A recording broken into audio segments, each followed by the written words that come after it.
నమస్తే, welcome to BRK. నేను మీ జాహ్నవి. మన సనాతన ధర్మంలో మనకి అనేక రకాల సందేహాలు ఉంటూ ఉంటాయి. అయితే అందరూ చెప్పేది వేరు, అవన్నీ ఆచరించి చూసి దాదాపుగా 109 సంవత్సరాలు బ్రతికి వాటి గురించి మనకు అవగాహన కల్పించడం వేరు. మరి అలా ఒక 109 సంవత్సరాల స్వామీజీ మనతో ఉన్నారు. సో మనం చాలా విషయాలు అడిగి స్వామీజీ మాటలు అడిగి తెలుసుకుందాం. నమస్తే స్వామి. జయ గురుదేవ్. అయితే ఈ మధ్య కాలంలో చాలా ట్రెండింగ్గా ఒక ముద్ర వస్తుంది గురూజీ. అంటే పెద్ద పెద్ద సక్సెస్ అయిన వాళ్ళు, ఎలాన్ మస్క్ దగ్గర నుంచి చాలామంది ఇలా పెట్టుకోవడం వల్లనే సక్సెస్ అయ్యారు అని చెప్పేసి అంటున్నారు. సో నిజంగా ఈ ముద్రకి అంత స్పెషాలిటీ, అంత సక్సెస్ అయ్యే అంత ఇది ఉంటుందంటారు? వాళ్లకు తెలియక పెట్టిన అత్యద్భుతమైన యోగ రహస్యం దాంట్లో ఒకటి ఉంది, మా వరకు తెలిసినంతకులో. ఒక మాతగారు కూడా సుషుమ్నా క్రియా యోగా అని చెప్తూ దాంట్లో ఈ ముద్రను ప్రాచుర్యంలోకి తీసుకుని వచ్చారు. నిజమే, అబ్జర్వ్ చేస్తే సక్సెస్ఫుల్ లీడర్సు, స్త్రీలు కానీ పురుషులు కానీ, వాళ్ళు మాట్లాడుతున్నప్పుడు మీరు చూసారంటే వాళ్ళ గమ్మని చేతులు ఇట్లా మడుచుకొని కూర్చోరు, ఇట్లా పాయింట్ చేసి పెడతారు. అది వాళ్ళకు దాని ఇన్నర్ మీనింగ్ తెలియకుండానే అది చేసేస్తున్నారు. ఇట్లా మడుచుకుని కూర్చోవడం మళ్ళీ వేరే మీనింగ్ వచ్చేస్తుంది. అది వేరే మీనింగ్ వచ్చేస్తుంది. అంటే ఈ అగ్నిని మాత్రం పక్కన పెట్టి 4 భూతాలను కలిపి పెట్టినారు. ఇదొకటి, ఒకదాని మీద ఒకటి పెట్టినారు. ఇప్పుడు ఈ ఆసనం ముద్ర చూపిస్తారు, దీన్ని ఏమంటారు? యోగ ముద్ర, జ్ఞాన ముద్ర, తపో ముద్ర, ఇన్ని పేర్లు అయితే అంటున్నారు. ఈ ముద్ర ఎందుకు పెట్టాలా అనే అర్థం ఎవరు చెప్పరు. అర్థం ఏంటంటే, నేను జీవాత్మ, ఆ పైన ఉండేది పరమాత్మ. నీతో అనుసంధానం కావాలంటే నాలోని తమోగుణ, రజోగుణ, సత్వగుణాలను నేను వదిలేసి ఈ జీవాత్మ అయిన నేను నీతో కలిసేదానికి కూర్చున్నాను అని చెప్పే అర్థంతో దీన్ని పెడతారు. ప్రతి ముద్ర వెనకాల కొన్ని అర్థాలు ఉన్నాయి. అట్లాగనే ఈ క్రియాయోగ ముద్ర మా గురుగారు మాకేం చెప్పారు అంటే, ఈ చేతిలో పంచభూతాలు ఉంటాయి: అగ్ని, వాయువు, ఆకాశం, భూమి, జలం. ఎప్పుడైతే ఈ ముద్ర ఇట్లా పెట్టి మన నాభిస్థానానికి తగిలిస్తామో అగ్నికి టచ్ అయింది. ఈ చిటికిన వేళ్ళు మన లింగస్థానం దగ్గర ఉంటాయి. ఆటోమేటిక్ ఇట్లా పెట్టినప్పుడు ఈ ఫింగర్స్ డౌన్ అవుతాయి. ఈ స్ట్రెస్సింగ్ అనేది జరిగి ఆ నర్వస్ నుంచి మనకు చేరాల్సిన న్యూరాన్స్ యాక్టివేట్ అవుతాయి. ఈ 2 ఈడ పింగళ అనే నాడులు, అవి ఎక్కడ మొదలవుతాయి? మూలాధారంలో మొదలవుతాయి. ఇప్పుడు స్వాధిష్టానానికి జలస్థానాన్ని టచ్ చేసాం, అగ్నిని టచ్ చేసాం. అంటే కింది 3 చక్రాలు యాక్టివేట్ అవుతాయి. అది యాక్టివేట్ అయినప్పుడు అగ్నిస్థానము, అగ్ని ఎప్పుడు పైకి ఉంటుంది. ఆ అగ్ని మండేదానికి ఏం కావాలా? గాలి కావాలి, అనాహతం. ఆ గాలి ఎక్కడి నుంచి పుడుతుంది? ఆకాశ తత్వం నుంచి. ఈ పంచభూతాలు ఈడు వరకే ఉన్నాయి. ఈ పంచభూతాలను అతిక్రమించిపోవడమే కుండలిని యోగంలో ఒక విద్య. మొదటి 3 చక్రాలను యాక్టివేట్ చేయడమే చాలా కఠినం. ఆ మహాతల్లి ఈ ముద్ర ద్వారా మాకు ఆ రహస్యాన్ని చెప్పింది. మేము ఇట్లా పెట్టుకొని కూర్చుంటాం. సో ఈ 3 తొందరగా యాక్టివేట్ అవుతాయి. దానికి సంబంధించిన బీజాక్షరాలు చదివినప్పుడు అవి తొందరగా యాక్టివేట్ అవుతాయి. అలానే సుదర్శన క్రియ అని చెప్పేసి కూడా చాలా ఇది. అండ్ ప్రతిరోజు కూడా మనం నిత్యం గాలి, పండిత రవిశంకర్ వారు ఈ సహస్రారం అనేది సుదర్శన చక్రం అంటే సుదర్శనం, మంచి దర్శనం. ఆ మంచి దర్శనం ఆయనకు మహానుభావుడికి ఆ సుదర్శన క్రియా యోగా అనే దాని మీద జరిగింది. అట్లాగనే క్రియాయోగ వాళ్ళు ఉన్నారు, హఠయోగం వాళ్ళు ఉన్నారు. అసలు యోగ ముద్రలలో కూడా ఈ వంగేటప్పుడు గాలిని వదిలి లేసేటప్పుడు సరిగ్గా గాలిని తీసుకోవాలా అనే క్రియ చేయకపోతే ఆ ఆసనం పనిచేయదు. సో అన్నిటికన్నా మెయిన్ ఈ శ్వాస. ఈ శ్వాస రిథింలు ఎంత మనం మార్చుకుంటే, ఎంత తక్కువ శ్వాసలు తీసుకుంటే అంత ఎక్కువ కాలం జీవిస్తాం. సైన్సే చెప్తాంది, 21,600 శ్వాసలు ఒకరోజు మనిషికి నిద్రలోనూ మేలుకొని తీసుకుంటున్నాడు. ఆ శ్వాసలను మనం ఈ టెన్షన్లని, కోపాలని, ఆవేశాలని, ఈ విషయంలో ఇంకా ఎక్కువ శ్వాసలు తీసుకొని తొందరగా మన జీవిత కాలాన్ని తగ్గించుకుంటున్నాం. శ్వాసలను ఎంత నియంత్రించుకుంటే, ఎంత తగ్గించుకుంటే మన ఆయుష్ ప్రమాణం అంత ఆటోమేటిక్గా పెరుగుతుంది. డైలీ కూడా 30% శ్వాస మాత్రమే పీలుస్తున్నాం అనేది రీసెంట్గా ఎక్కడో విన్నాను స్వామి. అసలు తీసుకుంటున్న గాలిని మనం వాడుకోవడం లేదు కదా, ఇట్లా తీసుకుంటున్నాం, ఇట్లా వదిలేస్తున్నాం, లోపలికంతా వెళ్ళట్లేదు. ఏదీ లేదు. అందుకే మన యోగులు ఇదంతా కనిపెట్టి బాగా గాలి తీసుకొని గుమ్మిచ్చు అంటే కొంచెం సేపు లోపలే ఉంచు, సో దట్ ఆ లోపల యూటిలైజ్ అయ్యి ఆ తర్వాత కణాలు ఇడిచిపెట్టేటువంటి కార్బన్ డైఆక్సైడ్ని బయటికి వదిలేస్తుంది. ఆటోమేటిక్ జరిగే క్రియ అది. అక్కడ వాళ్ళు అది కనిపెట్టారు. ఏదో తీసుకొని వదిలేస్తే కాదు, తీసుకున్న దాన్ని కాసేపు నిలబెట్టాలి. దాని పూరకము, కుంభకము, రేచకము అనే పేర్లు పెట్టి చేశారు. మళ్ళా ఇంకా బాగా నిష్ణాతులు కావాలంటే బాహ్య కుంభకం, అసలు గాలే తీసుకోకుండా ఉండగలిగిన స్టేజ్, కేవల కుంభక స్థితి. ఆ స్థితికి పోయినప్పుడు వాయువు ఇక్కడిక్కడనే నడుస్తుంది. అది ఒక యోగ మాస్టర్ ఒకటి చెప్తాడు. ఆ మహానుభావుడు పండిత రవిశంకర్ గారు ఈ సుదర్శన క్రియాయోగం అని సింప్లిఫైడ్ చేసుకుంటూ వస్తున్నారు. వాళ్ళు పాపం వీళ్ళు అన్ని కష్టమైనటివి చేయలేరు, వీళ్ళను ఉద్ధరించాలా, మరి ఏదో ఒకటి చెప్పాలా, వాళ్ళకు చేయగలిగినట్టుగా చెప్తే వాళ్ళు చేసుకుంటారు కదా అని వాళ్ళు సింప్లిఫికేషన్ చేసుకుంటూ డైల్యూట్ చేసుకుంటూ వస్తున్నారు పాపం. వాళ్ళు ఎంత మన కోసం దిగి వచ్చినా మనం ఒక మెట్టు ఎక్కడం లేదు చేసేవాళ్ళు. ఇంకా సులభం చెప్పు అంటే ఎక్కడ చెప్తారు? ఆఖరికి పత్రికారి అన్నారు, నువ్వు ఆసనాలు వేయద్దు, మంత్రాలు చదవద్దు, ఉత్త శ్వాసన పట్టుకోరా అని. ఇంకా అంతకన్నా సులభం ఇంకా లేదు. ఇంకా అది కూడా నేను చేయను అంటే ఎట్లా మరి? అంటే వీటన్నిటి వెనకల ఏ క్రియ ఏది చేసినా, అసలు క్రియలు ఏదీ చేయకుండా మానవుడు పుట్టినప్పటి నుంచి చచ్చేంత వరకు ఈ శ్వాస తీసుకుంటున్నాడు. ఇది లేకపోతే మానవుడు లేడు. కానీ ఇంత ఇంపార్టెంట్ అయిన దాని మీద వాడు ఏమాత్రం శ్రద్ధ పెట్టడం లేదు. ఎందుకంటే అది ఇన్వాలంటరీగా వస్తుంది పోతుంది. ఆ శ్వాస ఏంటి, అది శరీరంలో ఎన్ని నాడుల ద్వారా ప్రవహిస్తుంది, అసలు ఈ నాడులు అంటే ఏంటి, ఆ శ్వాసను ఎట్లెట్లా తీసుకుంటే ఏ ఉపయోగాలు ఉన్నాయి, ధన సంపాదనకు శ్వాసలు ఎట్లా తీసుకోవాలా, చంద్రనాడిని ఎట్లా నడపాలా, సూర్యనాడిని ఎట్లా నడపాలా, ఈ వివరాలన్నీ మన పూర్వీకులు అనేక గ్రంథాలలో రాశారు. ఈ మారెళ్ళ రవిశాస్త్రి గారు అని చెప్పేసి ప్రముఖ జ్యోతిష్యుడు, ఆయన మారెళ్ళ రామకృష్ణ గారికి అనంగు శిష్యుడు, బంధువు. ఆ మారెళ్ళ రామకృష్ణ గారు పండిత శ్రీరామ శర్మ అనే గాయత్రి పరివారకు స్థాపకుడు. అంటే ఆ జీన్స్ అట్లున్నాయి ఆ మహానుభావుడికి. ఈ ఆయన చేసిన ఇంటర్వ్యూలు, మనుషులతో మాట్లాడింది, తన అనుభవ సారము, తాను చదివిన పుస్తకాలు అన్నింటి సారంగా శ్వాస అని ఒక బుక్ రాశారు. నేను అది చదవడం జరిగింది. ఎంత అద్భుతంగా ఉందంటే నాకే ఆశ్చర్యం అయిపోయింది. అంత చిన్న వయసులో ఆ మహానుభావుడికి అన్ని థాట్స్ రావడం. అవును, ఆయన అంటే ఆలోచన ధోరణి కూడా నాకు తెలుసు. దాంట్లో ఉన్న కొటేషన్స్ ఎట్లున్నాయంటే, పలానా ఉపనిషత్తులో ఇట్లుంది, పలానా శృతి స్మృతి పురాణాలలో ఇట్లుంది, వేదంలో ఇట్లుంది, భారతంలో ఇట్లుంది, రామాయణంలో ఇట్లుంది. శ్వాస గురించిన వివరాలు ఎక్కడెక్కడ ఉన్నాయో ప్రతి ఒక్కటి కోట్. ఆ తర్వాత ప్రముఖ వ్యక్తులు దాని గురించి చెప్పిన ఇంట్రడక్షన్లు, ఏదైనా విషయం కావచ్చు వాటి గురించి ఇవి చెప్తూ ఏ చక్రం నుంచి ఎన్నెన్ని నాడులు పోతాయి, ప్రధానంగా ఉన్న పూష అలంబుష నాడులు, ఈ తలకు కండ్లకు ఎక్కడికెక్కడికే కనెక్టివిటీ, దేన్ని ఎట్లా మనం ఆపాదిస్తే మన కంటి జబ్బులు ఎట్లా తగ్గుతాయి, వినికిడి శక్తి ఎట్లా పెరుగుతుంది, ఈ వివరం ఆ వివరం అని లేదమ్మా. సర్వశాస్త్ర గ్రంథము ఎన్సైక్లోపీడియా అంటారు. అంటే దాంట్లో అన్ని వివరాలు ఉంటాయన్నమాట. అట్లా శ్వాసకు సంబంధించిన ఈ వివరం ఉంది, ఈ వివరం లేదు అని చెప్పేదానికి లేకుండా సంపూర్ణంగా అన్ని వివరాలు 7 భాగాలుగా రాశాడు ఆయన. ఒక్కొక్క వివరణ ఇచ్చుకుంటూ అసలు శ్వాస అంటే ఏంటి. యాక్చువల్ దాని పుస్తకం పుట్టేదానికి మూల కారణము, ఈయన పత్రిజీ గారి దగ్గర ఉన్నప్పుడు శ్వాస గురించి నువ్వు ఏదన్నా రీసెర్చ్ చేసి రాయిరా అంటే 100 పేజీలతో ఒక చిన్న బుక్ రాశారు.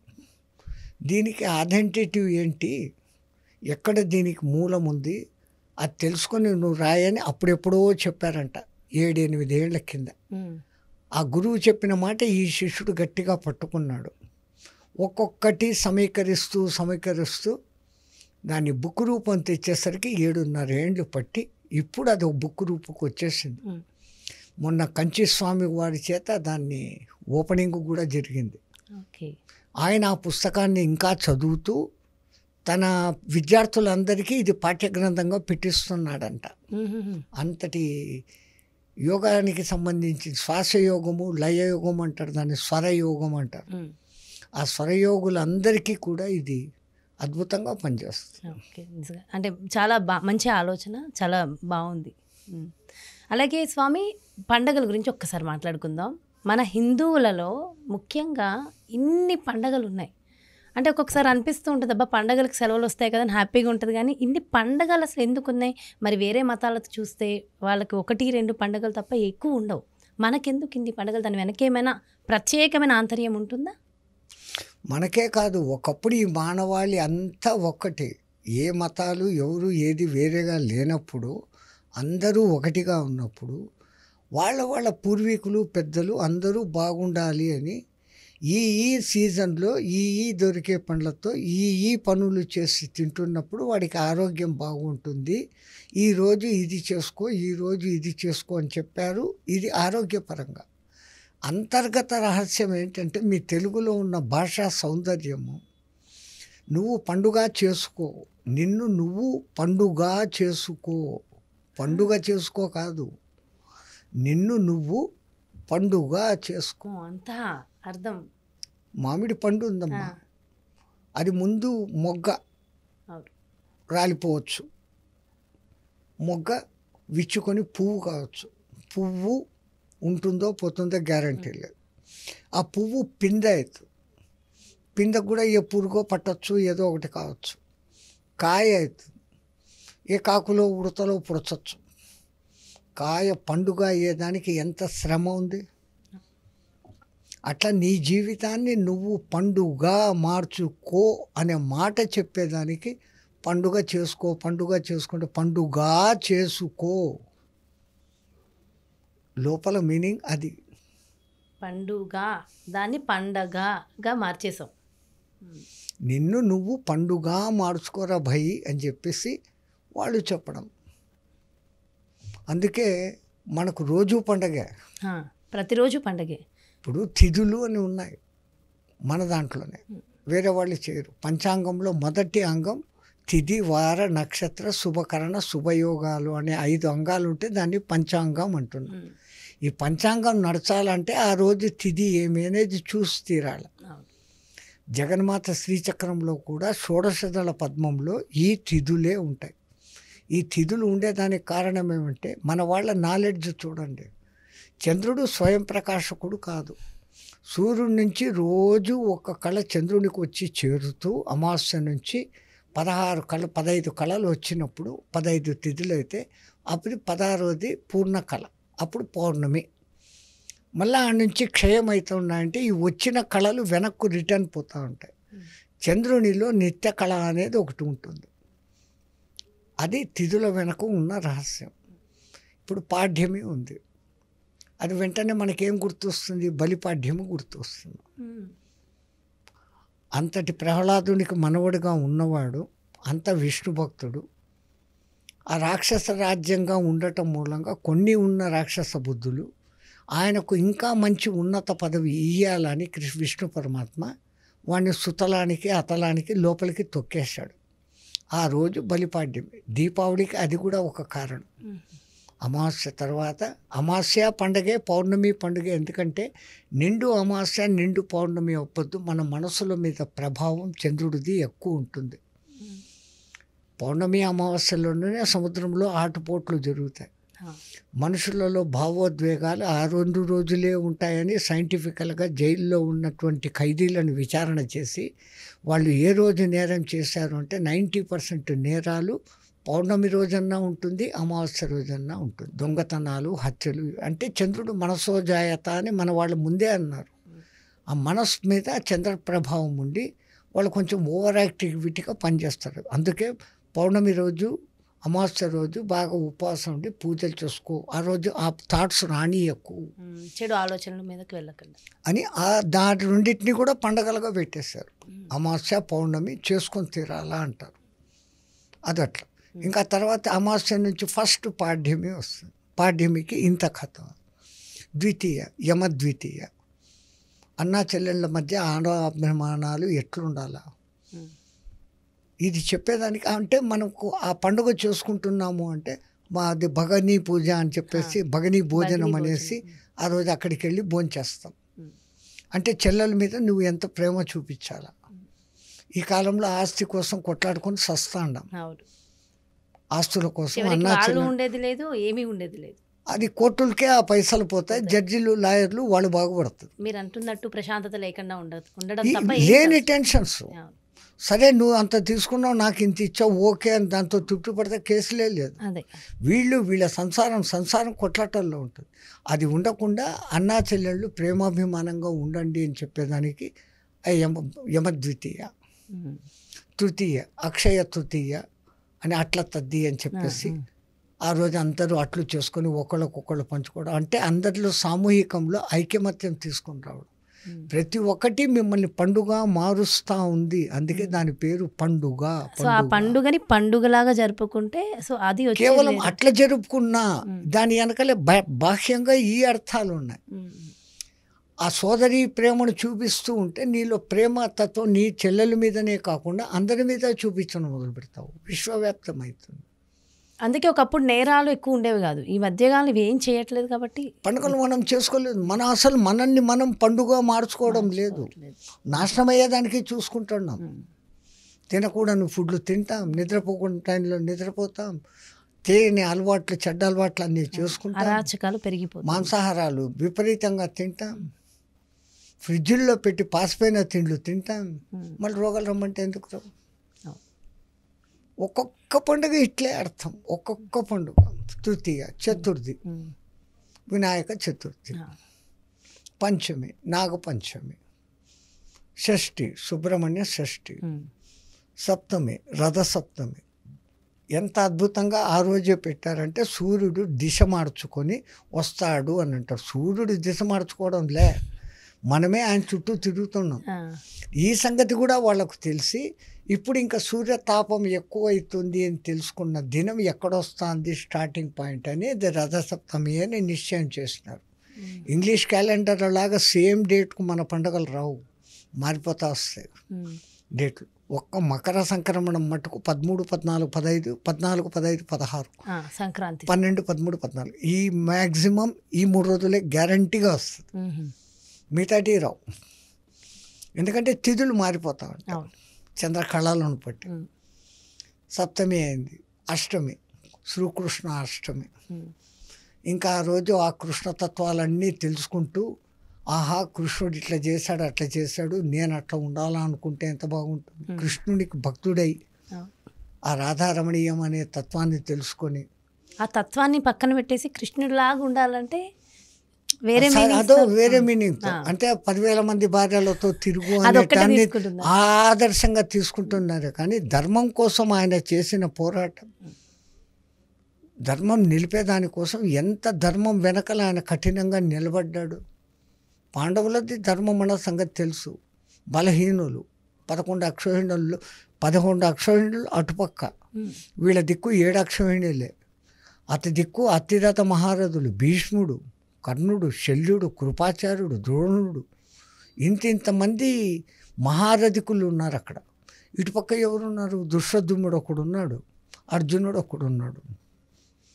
మరి ధర్మం నిలబడాలంటే వీళ్ళ వైపుకే వచ్చాడు కానీ ఆ ఆశలకు డబ్బులకు లొంగలేదు. ఈ మంచి లక్షణాలన్నీ చూడకుండా ఉమనైజింగ్ చేసుకునే దానికి మటుకు కృష్ణుని ఆదర్శంగా తీసుకుంటున్నాను. తీసుకోవాల్సింది ఆ రాముడిని ఆదర్శంగా తీసుకోవడం.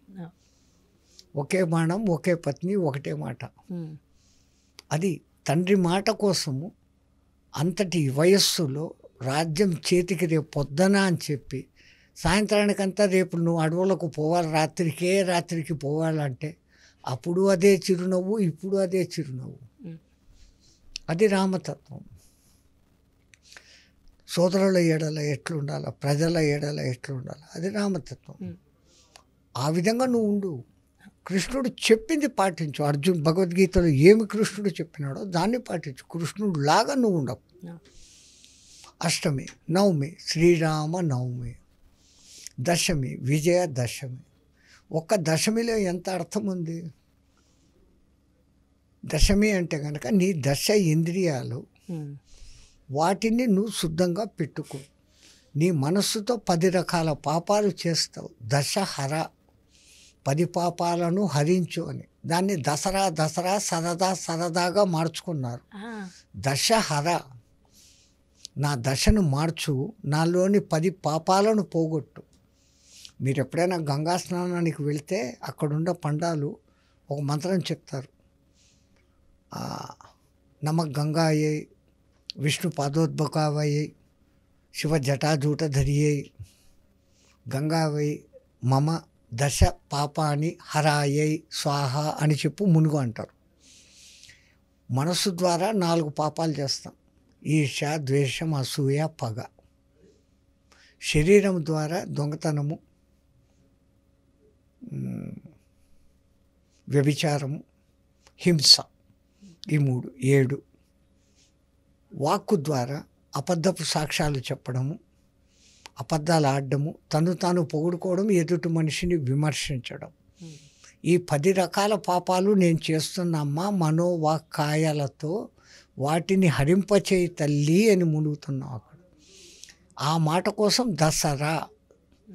ఆఖరికి ఇది ఇప్పుడేమో సరదా అయిపోయింది. దసరా అంటే అదేదో అదే దసరా ఎంజాయ్ చేసే పండగ. ఆ 2 కూడా అమ్మవారికి 2 నవరాత్రులు జరుగుతాయి.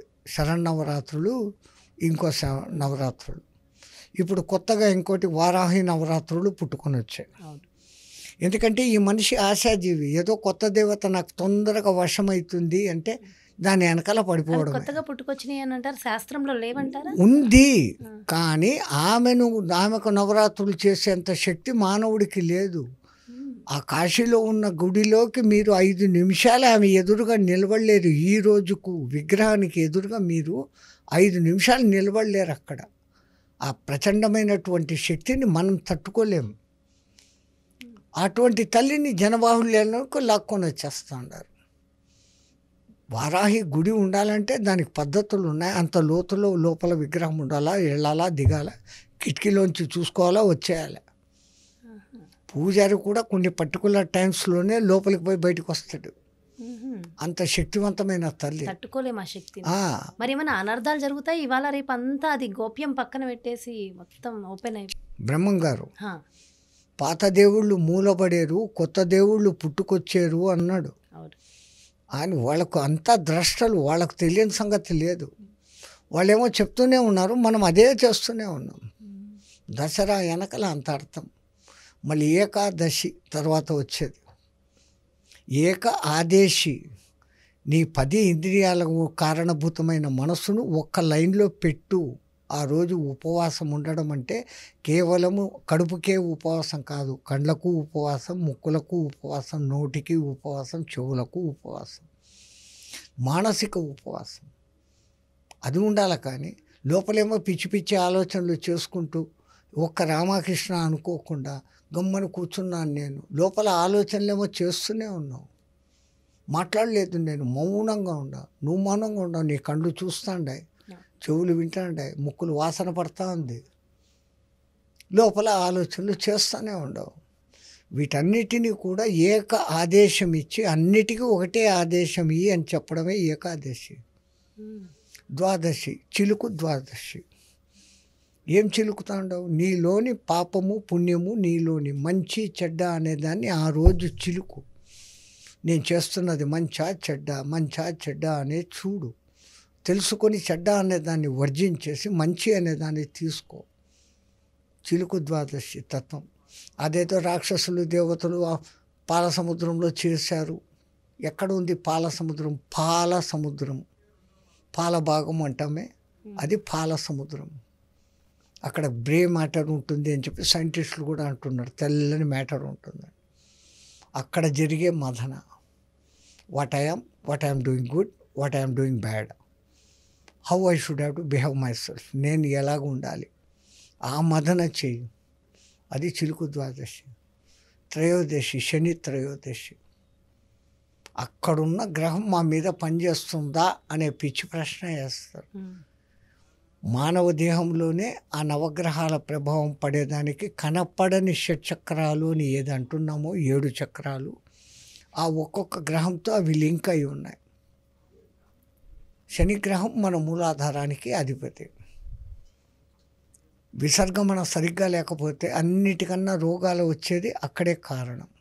డైజెషన్ సరిగ్గా కాకపోతే విసర్గన సరిగ్గా జరగదు. తో ఆ శని ప్రభావానికి తగినట్లు కొన్ని ఆసనాలు ఉన్నాయి.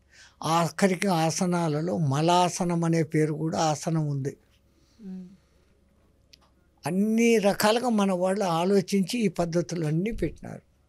చతుర్దశి, నరక చతుర్దశి, ఇంత అద్భుతంగా 15 రోజులు పండగలే.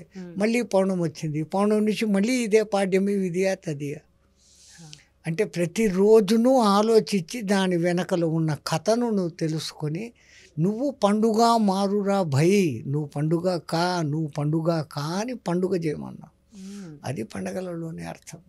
అసలు ఇంత అర్థం ఉంది ఒక్కొక్క పండగకి, కానీ జస్ట్ ఇట్లా తీసి పడేస్తున్నారు. ఎందుకు ఇన్ని పండగలు అంటున్నారు. అలాగే స్వామి పండుగ అంటే ఆ రోజు కొత్త బట్టలు వేసుకోవాలా, సినిమాకి పోవాలి అంతే, లేదంటే ఎంజాయ్ చేయాలి. ఇవాళ రేపు పండగ అనగానే కూడా నాన్ వెజ్, మందు ఇవన్నీ కూడా కామన్ అయిపోయినాయి. అసలు ఇంట్లో వద్దు, ఈ పొద్దు 5 స్టార్ హోటల్లో లంచ్ చేస్తాం, స్పెషల్గా గడుపుతాం. ఆ రోజు భగవన్నామ స్మరణ చేసుకుంటూ ఈరోజు నేను కనీసం ఈ పండుగ రోజు నేను పండుగ మారేదానికి ఏమి చెయ్యాలా అనే ఆలోచన చేసుకుంటే ఎంతో కొంత మార్పు ఉంటుంది. అలాగే ఈ మధ్యకాలంలో ఎక్కువగా వింటున్నాం, దేవుణ్ణి నమ్మే వాళ్ళకే ఎక్కువ కష్టాలు వస్తున్నాయి, సో మేము దేవుణ్ణి నమ్మము అని ఎక్కువ అంటున్నారు. మీరేమంటారు దాని గురించి? ఖచ్చితంగా. ఎందుకంటే మనం ఎప్పుడైతే కొలుస్తున్నామో దేవుడికి కూడా కన్ను మన మీద పడుతుంది. కానీ మన మీద పడిన వెంటనే ఆయన మన లిస్టు చూస్తాడు. ఆయన చూసేది 2, పాపము పుణ్యము. గత జన్మల్లో ఏమేం చేశాం, గత జన్మలో చేసింది ఈ జన్మలో అనుభవించాలా అంటే మనం కొంచెం పుణ్యకారాలు కూడా చేస్తుంటాం కాబట్టి కాలు ఇరిగిపోవాల్సింది చోట కాల్లో ముళ్ళన్నా గుచ్చుతాడు. అది ఏదో ఒకటి తీరాలి కదా. అప్పు తీసుకున్నామమ్మా, కొంచానికి కొంచెమన్నా రిటర్న్ ఇవ్వాలి కదా, వడ్డీ ఇవ్వకపోతే అసలన్నా ఇవ్వాలి కదా. అట్లా దాన్ని పర్వను రెడ్యూస్ చేస్తాడు. ఈ రెడ్యూస్ చేసేదానికి ఉపయోగపడే స్వామి ఎవరు? శనేశ్వరుడు. మానవునికి ఏ విధంగా కష్టాలు వస్తాయి? 3 రకాలుగా వస్తాయి. 1 జబ్బులు, 2 ఆర్థిక ఇబ్బందులు, 3 అవమానాలు. మనిషికి ఈ 3 రూపాలలోనే ఎట్లో ఒకట్లా ఏదో ఒక ట్రబుల్ వస్తుంది. ఆ ట్రబుల్ వస్తుంది అంటే మన కర్మలను ఆయన కడిగేస్తున్నాడు. ఏ ఇబ్బంది మనకు కలిగినా దేవునికి ముందు థ్యాంక్స్ చెప్పుకోవాలి. ఎందుకంటే నా ఒక కర్మను కడిగేస్తున్నావు, నీ కళ్ళు నా మీద పడినట్లుంది, తొందరగా పూర్తిగా కడిగేసుకుంటే నేను తొందరగా నీ దగ్గరికి చేరుకుంటాను, థ్యాంక్ యూ అని కోరుకునేదానికి అర్థంతో పెడతారు. ఓకే, అందుకే భగవంతుడిని పూజిస్తున్నప్పుడు స్టార్టింగ్లో ఇబ్బందులు ఉంటాయి, తర్వాత అవన్నీ షార్ట్. ఏది కూడా సైక్లింగ్ నేర్చుకుంటావు, ఎన్నిసార్లు కింద పడతావు, 4 దెబ్బలు తగులుతాయి, అది తగిలినాక నువ్వు పర్ఫెక్ట్ అయిపోతావు. కానీ కొంతమంది అయ్యో నాకు కష్టాలు వస్తున్నాయి, నేను దేవుడిని నమ్మను, నేను పూజించను, నేను ఇంతే ఆగిపోతాను, కర్మ అది ఇంకా పెరిగిపోతానే ఉంటుంది తప్ప తరిగేది కాదు.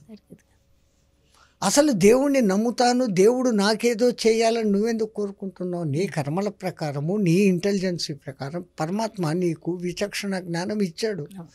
దాన్ని వాడుకొని ఏది మంచి ఏది చెడ్డ, నేను ఎంత చేయగలను, నా సామర్థ్యం ఏమి, నేను ఎంత సంపాదించగలను, all it is depended you.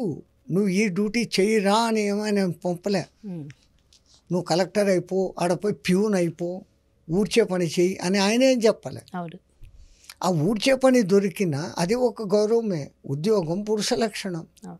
ఉద్యోగంగా దాన్ని స్వీకరించి ఆ 8 గంటల డ్యూటీ, ఆ ధర్మం నిర్వర్తించు, బయటకు వచ్చే నువ్వుగా ఉండు.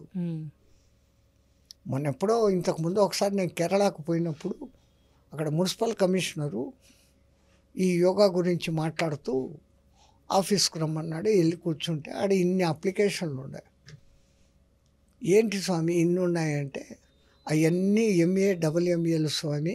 స్వీపర్ పోస్టులకు 6 పోస్టులకు అప్లికేషన్లు పెడితే 600 అప్లికేషన్లు వచ్చాయి. 3 పోస్టులకు 600 డబుల్ఎంఏ అప్లికేషన్లు వచ్చాయి. మరి ఆ చదువుకున్న వాళ్ళు నేను ఇంత చదివాను ఊడ్చడం ఏమని దాన్ని చిన్న చూపు చూడడం లేదు. ఉద్యోగం పురుష లక్షణం, అదొక డ్యూటీ. ఆ భావనతో చేసినప్పుడు నీకు దాని పాపము పుణ్యము, ఆ పాపం పుణ్యం ఏముంది? అసలు నువ్వు శుద్ధం చేసి ఎంత ప్రజలకు ఉపకారం చేస్తున్నావు, సమాజానికి ఎంత సేవ అది. మనం నామోషినే నా ఇంత చదువుకొని ఆ పనే అని అనుకునే స్థితిలో ఉంటే నువ్వు అట్లే ఉంటావు. దేవుడు ఎక్కడ ఇవన్నీ చెప్పలేదే. దానికి దేవుడిని నిందించాల్సిన పని ఏముంది? నువ్వు ఆ డ్యూటీ యాక్సెప్ట్ చేసుకున్నావంటే నీకు మున్సిపాలిటీలో జీతం ఎంత ఉంది ఇప్పుడు? Some thousands of journey you can able to comfortable living. I wants to go for అమెరికాకే పోవాలి నేను. ఆడపోయి చెత్త ఊడ్చినా ఎవడికి తెలియదు, ఆడ అదే చెత్త పనులే. ఆ చెత్త ఇక్కడే చేసుకుంటే అమ్మ నాన్నలకు నువ్వు ఇష్టంగా ఉంటావు, బాగుంటావు కదా. కాంప్రమైజ్ కావడం లేదు మనిషి. అలాగే ఇవాళ రేపు మనుషులు సక్సెస్ కోసము అంటే ఈ స్టోన్స్ పెట్టుకోవడం కానీ కరంగలి మాల అని చెప్పి రీసెంట్గా చాలా ఎక్కువగా ట్రెండింగ్లో ఉంది స్వామి. అంటే ఇలాంటి మాలలు వేసుకోవడం వల్ల ఈ స్టోన్స్ పెట్టుకోవడం వల్ల సక్సెస్ ఉంటుంది అని మీరైతే నమ్ముతారా? నమ్ముతాము. ఎందుకంటే మేము ఆ లూట్లో ఉన్నవాళ్ళం. అంటే వ్యాపారం చేసి అమ్మకాలు చేసేవాళ్ళం కాదు. శాస్త్రాన్ని నమ్ముతాము. ఏమంటే మనలో ఒక ఆరా అనేది ఉంటుందమ్మా. ఈ 6 చక్రాలు 6 రకాల రంగులను వెదలిస్తాయి. ఆ రంగులు ఒకదాంతో ఒకటి కొల్లడే అనేక రంగులు ఏర్పడతాయి. దాన్నే ఆరా అంటాం. కాంతి వలయం అని మన పూర్వీకులు అంటూ ఉంటే దాన్ని ఎవడూ నమ్మలే. ఇప్పుడు ఆ కెన్లిన్ అనే ఆయన ఒక జర్మన్ సైంటిస్టు, రష్యన్ సైంటిస్టు ఆ కెమెరా కనిపెట్టినాక ఇప్పుడు ఆరాను ఫోటో తీస్తూ ఉన్నారు. ఆ ఆరాను బట్టి నీ మనస్తత్వం ఏంటి, నీకున్న జబ్బులు ఏంటి, ఆ జబ్బులకు మూల కారణం ఏంటి, ఎన్ని నెలల కింద ఈ జబ్బు నీలో మొదలైంది, రాబోయే జబ్బులు ఏంటి, అన్నీ కూడా ఇప్పుడు అదొక ఆరా టెక్నాలజీ సైన్స్ డెవలప్ అయింది కదా. మరి అది ఉన్నప్పుడు ఆ ఆరాను ఇంకా ఎన్చాంట్ చేసేదానికి ఆయా రాళ్ళు ఉపయోగపడతాయి. ఈ షట్చక్రాలు అన్నీ మళ్ళీ అక్కడికి వెళ్ళి ఇంకమ్మా ఈ షట్చక్రాలు కనపడవు. కానీ ఎట్లయితే మనస్సు అంటున్నాం, బుద్ధి అంటున్నాం, బుద్ధి నాకు చూపించు కనపడదు. అట్లాగనే ఈ షట్చక్రాలు కనపడవు. ఈ షట్చక్రాలు 7 గ్రహాలతో లింకు కలిగి ఉంది. ఆ గ్రహాలతో అంటే ఆ గ్రహానికి సంబంధించిన స్టోన్ ఉంది. అక్కడ ఏది మీకు అక్కడ యాక్టివిటీ తక్కువ ఉందో ఆ యాక్టివిటీని ఆ ఆరాను పెంపొందించే ఆ స్టోన్ అక్కడ పెట్టినప్పుడు అది అక్కడ ఫులప్ అయ్యి మీ పని నార్మల్గా జరిగిపోతుంది. అది లేనప్పుడు ఆ నెసెసిటీ అనేది మీ వే ఆఫ్ థింకింగ్లో చేంజెస్ తెస్తుంది. సరైన డెసిషన్స్ తీసుకోరు.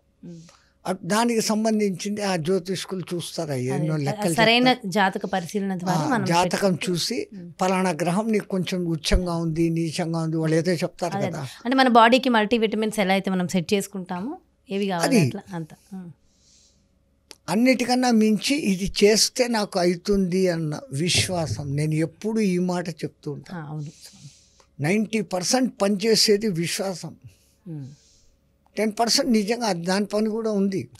అంటే 10-90 అని కాదు, కానీ 60% దాని పవర్ ఉంది. But you have to trust. ఇది వేసుకుంటే నాకు అవుతుంది అని. అది లేనప్పుడు ఏం చేసినా కానీ ప్రయోజనం లేదు. స్టోన్స్ గురించి మరి కరంగలి మాల గురించి ఒక్కసారి మీ మాటల్లో చెప్పరా? ఈ సుబ్రహ్మణ్య తత్వాన్ని గురించి చేస్తూ నవపాషాణాలతో చేసినటువంటి ఆ స్వామి విగ్రహం అంత శక్తివంతమైంది. అక్కడ ఈ కరంజీ మాలలు తయారు చేస్తారు.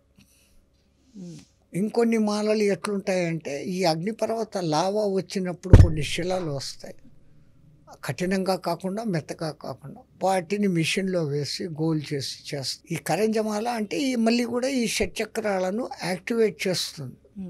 అదే కనపడని విధంగా వాటిలో నుంచి వైబ్రేషన్స్ వస్తుంటాయమ్మా.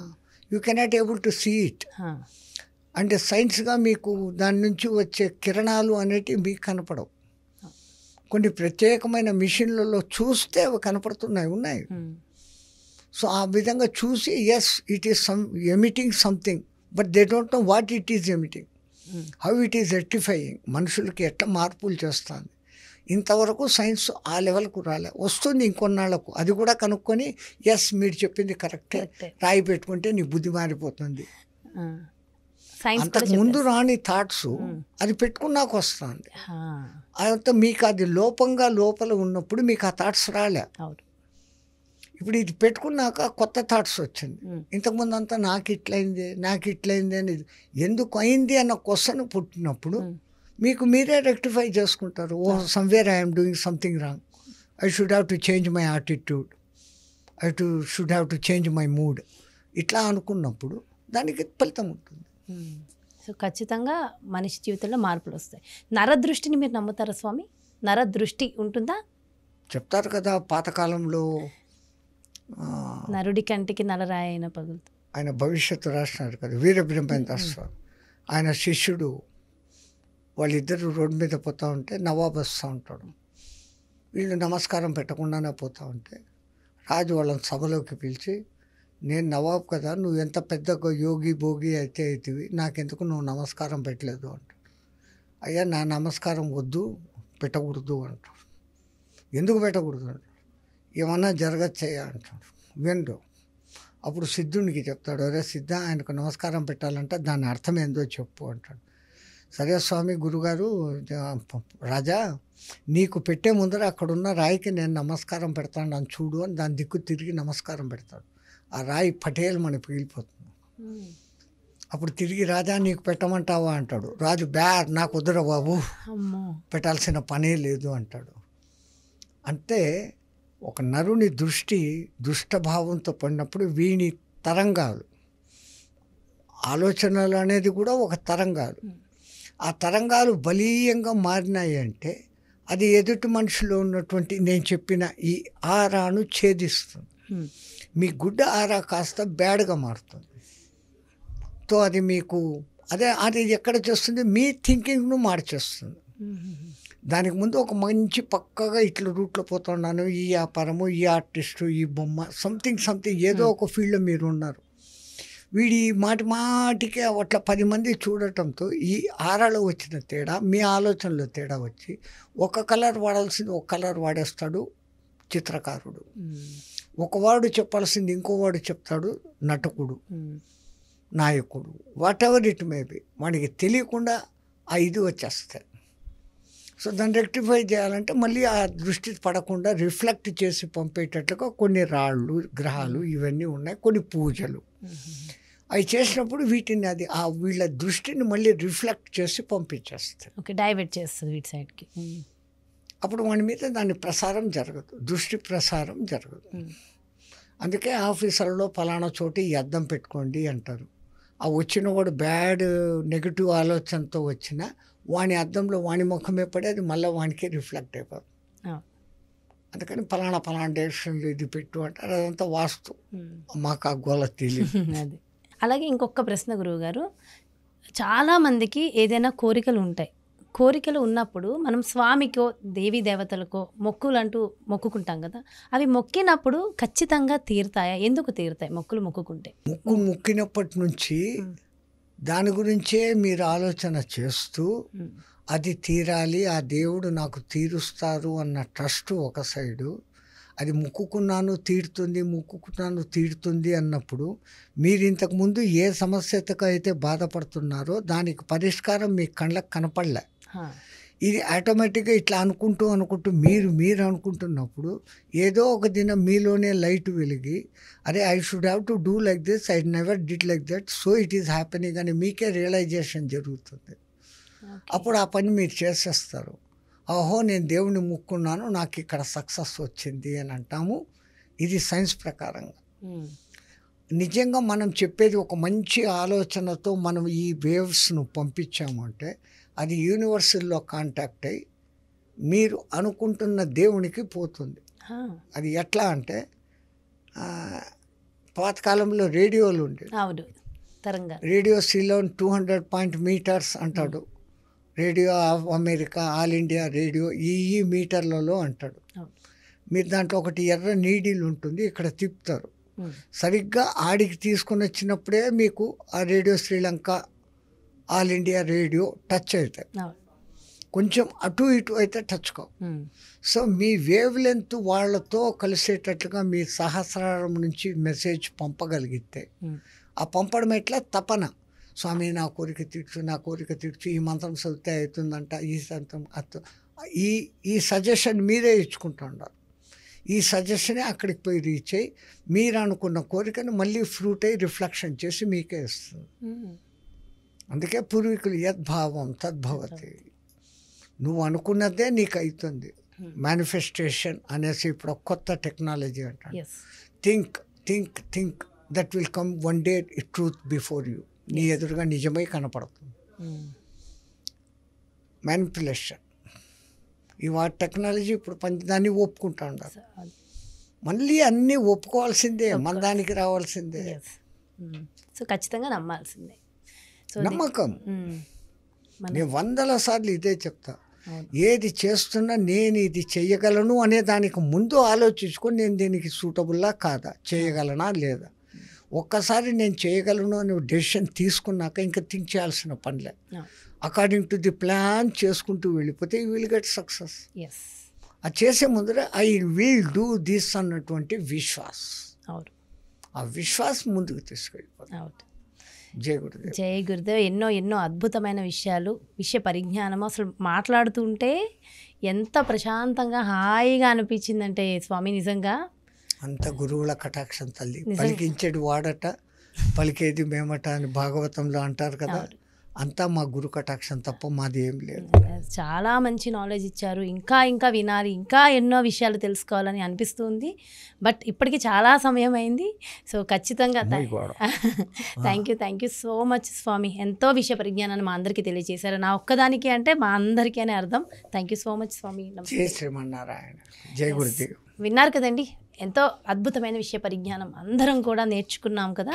సో ఖచ్చితంగా ఇలాంటివి నేర్చుకుని ఎంత వినసింపుగా ఉన్నాయి అవన్నీ మనము రియాలిటీలో పెడితే ఆ స్వాములు ఆనందిస్తారు. అప్పుడు దానికి ఖచ్చితంగా ఒక పరమార్థం ఉంటుంది. ఇంతసేపు మనకు స్వామి చెప్పిన దానికి మరో ప్రత్యేకమైన అంశంతో మళ్ళీ మీ ముందుకు వచ్చేస్తాను. నమస్తే.